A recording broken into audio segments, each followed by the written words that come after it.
start. Right? Hi. So I wasn't going to stand in front of the microphone. So can I just check at the back and hand up and make sure that you can hear me? All good, David. Brilliant. Any point someone can't hear me, all right, go a bit lower. Please just shout out and I'll speak up, okay? So thank you all for being here today to listen to me. I've been talking to Linda before I came in here to say that actually this doesn't get any less nerve-wracking the more you do it. So try and have a little bit of sympathy and empathy with me, which is something I am going to talk about later, because this is actually quite intimidating and quite nerve-wracking, no matter who you are and what you do. So as Linda said, my name is Debbie Francis, and I'm the Chief Executive Officer of Direct Rail Services Limited. Now, Direct Rail Services are a freight business. We operate across 3 large maintenance depots, 20-odd sites across the country. I own about 100 locomotives, plus wagons, plus coaches, plus rolling stock, and we operate most of that rolling stock on a daily basis. So it's a reasonably sized business. It turns over about 80 million a year. So it's a reasonably sized business, 440 employees. And I'm very, very proud to be the Chief Executive Officer. And I'll explain a little bit more about why, and you may understand why I'm so proud to be there when you hear about my story. But before I start with that, I am going to talk a little bit, hopefully very briefly, on a couple of things that you will understand, which is a little bit about leadership itself, because I've been asked to talk about myself, my journey, leadership, what leadership means to me. So to do that, I'm going to start by just talking about leadership theory. I'm going to tell you a little bit about what I've done, and then I'm going to tie that into what I believe and how I believe that ties into leadership theories. One of the problems with being asked to talk about yourself and your journey and your journey as a leader is that I don't particularly consider myself as a leader. I don't really know exactly what that is. But when I went and looked at leadership studies, and I've studied it many, many times through formal study over the years, but I went back and I did a little bit of relearning to try and remind myself about what the various theories are, and to see whether any of that resonated with me now, further on from when I originally studied it.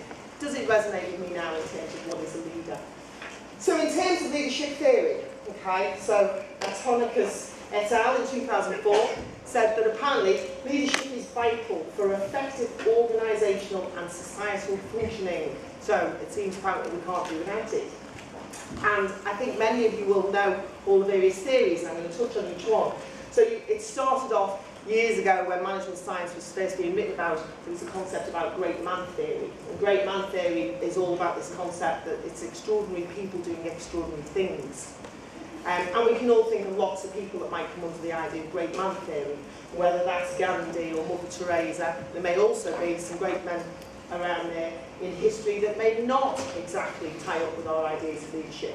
But actually, as we look at those things that make a great man, according to the theory, they may actually come under that category. It doesn't necessarily mean we want them to lead us. What we've done as a consequence of great man theory is that there are lots of people who turn around and say that company turnarounds can all be put down to one person. So in business today, we'll look at businesses and we'll say, well, that was a fantastic turnaround, and it's all down to that person. So we've done it with Howard Schultz and Starbucks, for example. We've done it with Steve Jobs and Apple. We say, oh, well, that's why these companies turned around. I'm not entirely convinced, and as we go through this little talk today, you'll begin to understand why.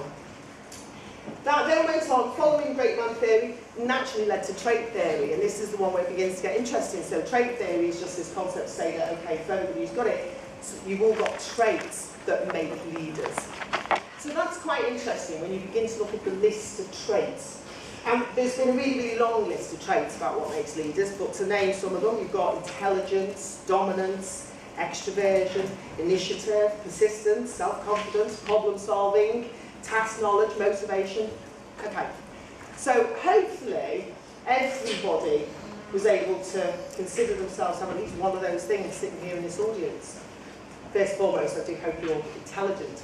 You wouldn't be here if you weren't, so the chances are that's a bit of a tick in the box. Confidence. Some of you may be more or less confident than others, but there'll be confidence in the room. There'll be extroverts.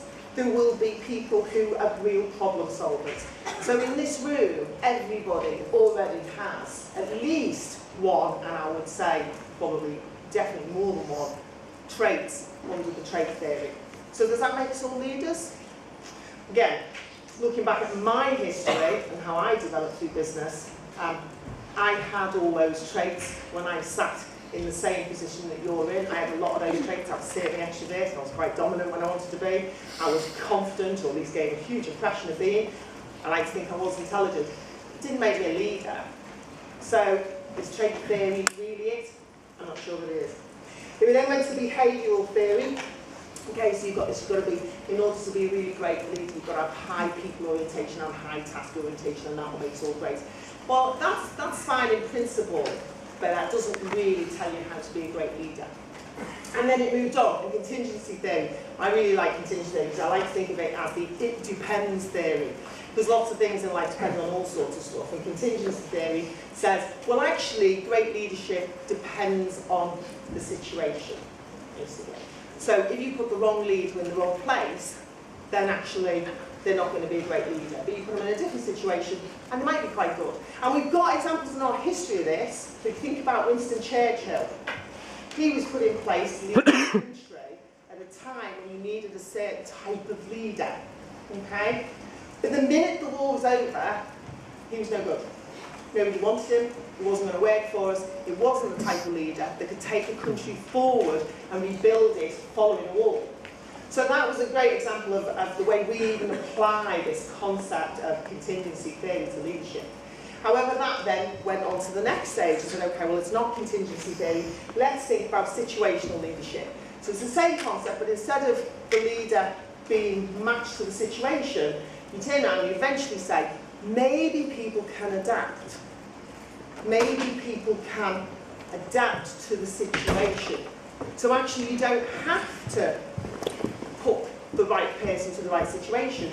You need to find the right person that's able to adapt, and they will adapt to any situation that there is. So that was all well and good.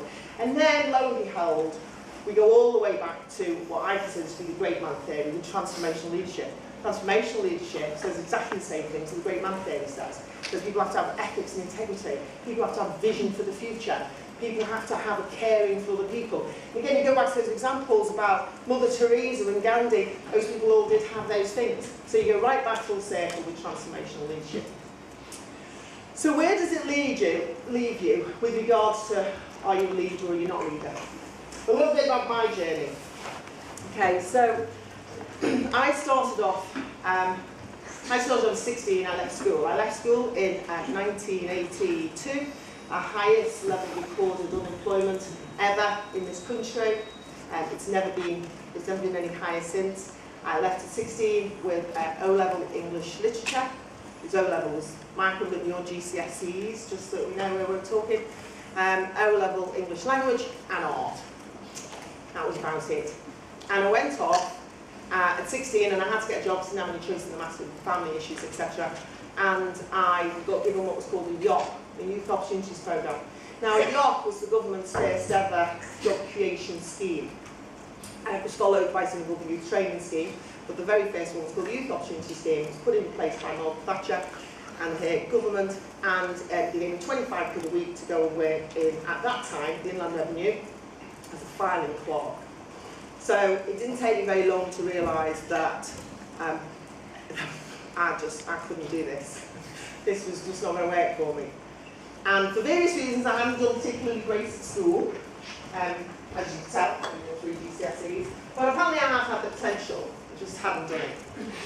So I kind of kicked myself and said, okay, well, I've got to do something about it. So I went back to night school. So I went back to night school in total for 5 years. So I finished the YOP and I did get a job. It did work. I got a job in the civil service.